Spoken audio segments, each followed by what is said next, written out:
Welcome, this is Adruck with a tutorial for fast fire arrows only Majora's Mask Phase 1 Stunlock. This is about 3 in the morning, so please bear with me. I will be using save states, specifically ones that I make, not ones that I already had. And I did start out in South Clocktown intentionally to, avoid any RNG, whatever, hoo-ha.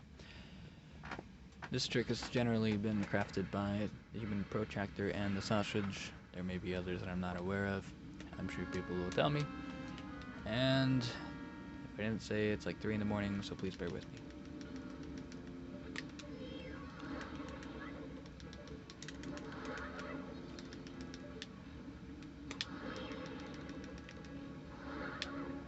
Seems good.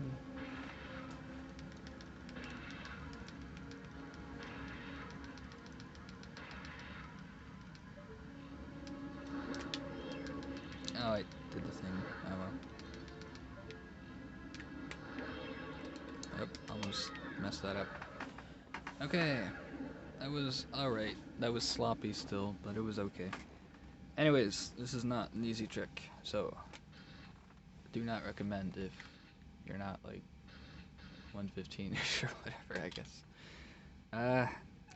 Anyways, let's start out. So, back to here. There are 2 ways to get the first hit from over here on Majora. Nice phase 2 music. No, it's phase 1, sorry. So what you're going to do, I'll start out with the bad method that I wouldn't recommend.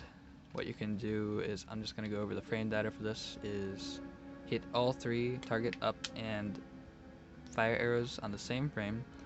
You're going to keep holding this until the first frame that the camera zooms out, which is this one, and then release, and then he falls. I don't like doing that because that requires inputting all 3 at the same time. I don't know how lenient that is necessarily. I don't imagine much. Excuse me. And then 2, you have to hold the fire arrows for so many frames. Since from frame 1 to whatever frame that was. So I generally recommend this other method, which is pull fire arrows out, then you want to wait till he's up again to, able to aim. Then it's going to be 2 inputs at the same time, up and target. Go 3 frames, then you just have to tap fire arrows, and then he's going to release it at the right time. Awesome. Ain't that cool? It's awesome, and either THP or Sausage figure out the timing for that. It's really cool. So what's going on when it comes down to the actual hitboxes is this guy, he has 2 hitboxes. They're 2 rectangles, so I guess 2 hit rectangles. Anyways, let's make this easier by hiding him. There you can see 2 squares, rectangles, whatever. There was 1 in front, 1 in the back. The one in the front is larger than the one in the back. The one in the front is basically a shield. The one in the back is his actual hurt box. That's what we're trying to hit. But we're not necessarily just trying to go around that front hitbox. What's going on is that the fire arrow is actually going through the front hitbox, but also hitting the back hitbox. And it's fairly tight for that. Of note regarding that,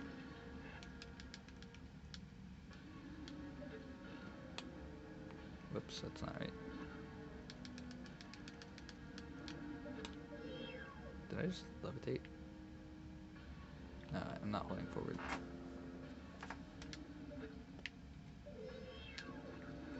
I held the fire arrow.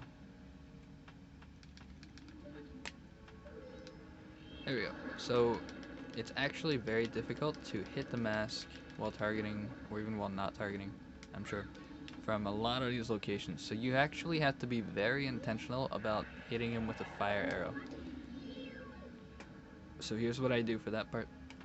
My movement was very intentional for like half the trick or whatever, I don't know.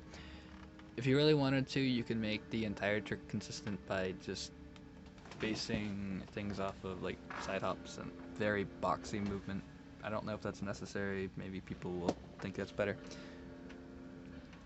Since there are a lot of constants, even with the RNG, I'll let people who want to experiment with this more decide on that for what they want to do. But anyways, going to use frame advance for a lot of this now.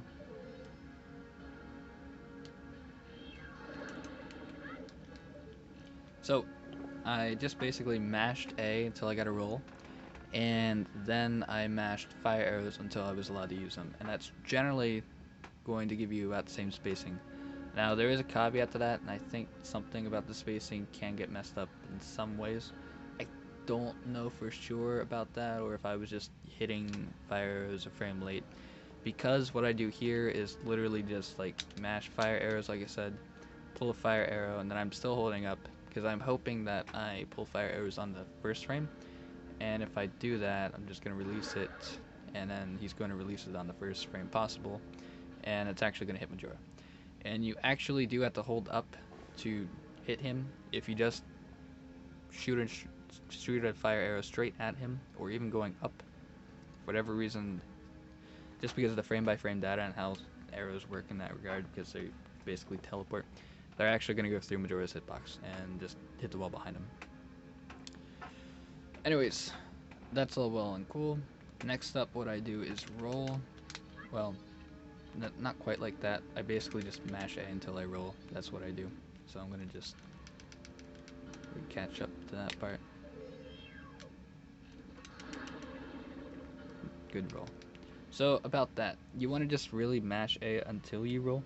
You're able to roll early if Link is still holding the fire arrows up, but if he's in the process of putting his fire arrows, the bow down, during that animation you're not allowed to roll for whatever reason. It's very dumb, annoying, and excruciating for me as a player, but it's something for us as players, but we have to deal with that. So you either roll before or after.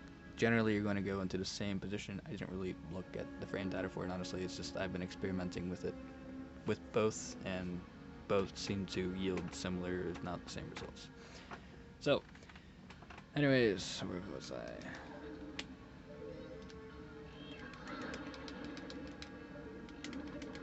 Okay, so that's what I'm afraid of. So I think that happens if I press fire arrows the second time to get him out to actually draw the arrow too late. So there might be something better you can do than just holding up the entire time. Maybe you just want to go back to neutral. And you can tell based off of where the arrow actually landed. If the arrow shot in the first frame possible, it would have hit like the bottom of that pedestal thing. It wouldn't have been near as far up. But anyways, good luck with that part.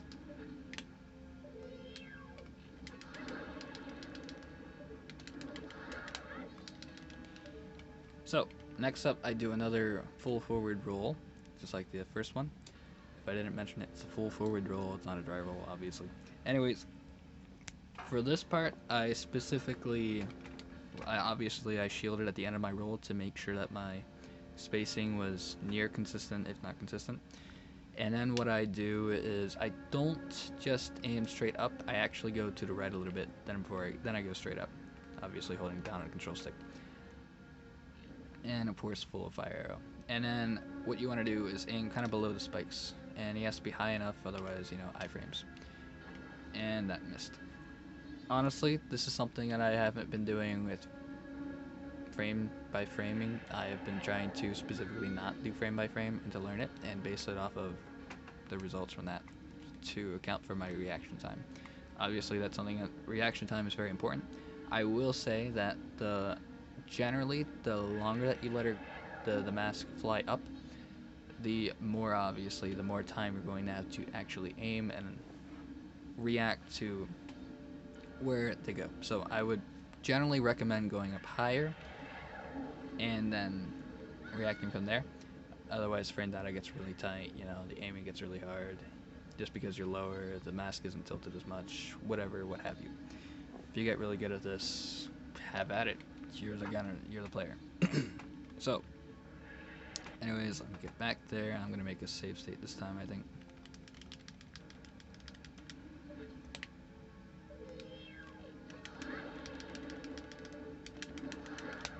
There you can see the fire arrow is way higher up. So, let's talk about Majora's Mask's reactions to this weird pedestal thing. I've mentioned this before, I'm pretty sure, in low percent stuff, but anyways, the way that Majora's Mask actually decides where to land is very bizarre. So obviously he's going to go flying away from you. That is, I think it's regardless of the damage dealt and where it came from. I think it's specifically away from Link. Doesn't matter if it's a bomb that hit him on the other side or her on the other side, whatever. If I recall correctly. If not, it's the other way around, then I'm pretty sure it's not. Anyways, the parts that I want to iterate about are this thing with this pedestal thing here in front of us. So, going to... I can use my fingers, actually. So, let's just split this thing up into 3 parts. The left side, the right side, and then the middle. Yeah, this is great. So, anyways, if Majora is actually going towards one of these points, like towards the center in this case, he's actually going to stop right at the center. I don't know why he does that. He just does that, and it's one of the weirdest things ever. But it's great for setups like this and tricks that really, really need consistency for Majora for whatever reason. And then the same with the sides. If he goes, shoots past the middle, like, doesn't actually interact with the middle, goes by the middle, he's going to stop right here about. Same with the sides. He's going to stop right here about if he's going this way. Very bizarre interaction, but it's something that could be very abused. Otherwise, generally, he's just going to go subside wherever his speed stops if he's off to the right, like, and then just get in the corner here, or over if his angle is, if you're like way over here and your angle, his angle is going to be going in that direction, you know, he's going to be in the corner. Whatever, we don't care about those cases. We want to keep him right centered here where we can get nicely into position very quickly, very easily. Definitely do not want him going over there because it's getting way too far, or vice versa on the other side. And you don't really want him in the corner here or over here, because at the start of the second phase, what happens is if he's really stuck over here, you're going to have a difficult time telling where you should stand in the next part.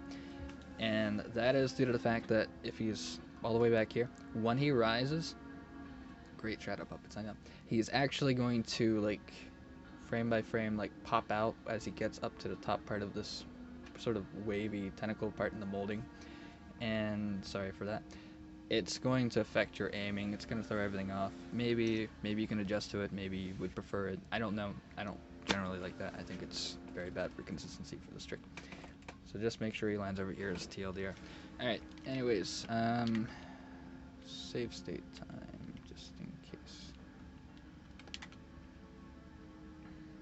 Now, what I do is, obviously, you're going to want to face Majora, but you're also going to want to get to kind of the end of the shadow and face Majora. Kind of like that. Now, where you end up is really going to matter when it comes to the next part. And I do believe there is going to be some RNG when it comes to the exact pattern that you get. You should be able to react, maybe not react necessarily, but you should be able to get at least one pattern where you're able to hit him.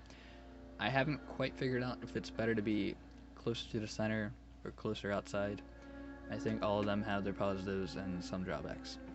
You definitely don't want to be in the center of the mask, because he has no collision. You can actually walk there, because then he can go forward a little bit, backward a little bit, any number of areas. And if he goes forward a bit, then you're gonna have a hard time hitting him. For one, two, because of the little gap between his, gap between his hitboxes. You know, there's an actual gap between them. Very good shadow puppets. Then you can actually shoot between them, and then you're just gonna have a bad time because you miss. So don't be in the middle. Don't be too close to the middle. Generally, you're going to be on the outside unless you experiment and decide, hey, that's actually a lot better. What is this guy talking about? So, moving on to the next phase, it's going to be just like the second hit, really, for third, and then for fourth. So, again, you're going to want to mash bow, and then you're going to want to hit him on the backside. You don't want to hit him, like, you don't even want to aim for the mask itself. You want to aim for, like, underneath the mask, almost, if that makes sense. And again, generally, the more frames that you let pass, the higher you try to attack them. One, you're not going to get invincibility framed. Two, you're going to have more time to react. and then there's going to be a little bit of leniency. Usually he kind of slows down as he gets to the top. Not always, but if he slows down, then it makes it really nice and easy to get that shot. And you really want that to be easy, at least when you're first starting out experimenting with this. Any other caveats to this? Yes, obviously what I did again, I don't know if I did it in this tutorial or a different attempt. You do not want to release target in this state. You want to continue targeting, and then you want to release target, get into position, and do the same thing. Rinse and repeat. I got really lucky there. Oh, for the final hit, you just want to jump slash, right? Obviously, if you target, it's sometimes going to take way too long to do anything, and it's just going to be slower. However, more importantly, it's going to take longer to get into position, specifically before he starts rising, and then you're just going to have a bad time because you're still going to have to be aiming up, and Majora's Mask is already going to be way too far away. You have to get in position quickly. You cannot lollygag. You can't let Link do whatever he likes to do with putting the bow away slowly, which gets really grating and annoying for this trick. You have to be in full control, and you have to be conscious with every single move. That, just like anything else Majora's Mask boss related. It's really an intentional boss. Anyways, this tutorial probably went longer on, and it had to be. I think I covered everything I wanted to. Again, if you wanted to make everything consistent, even put them into the corner, which you could, and you can actually make the entirety of the boss consistent. Like, off to the right, because that's where he tends to go. He always will go if you shoot him in the exact same way, like dead on, whatever. You can.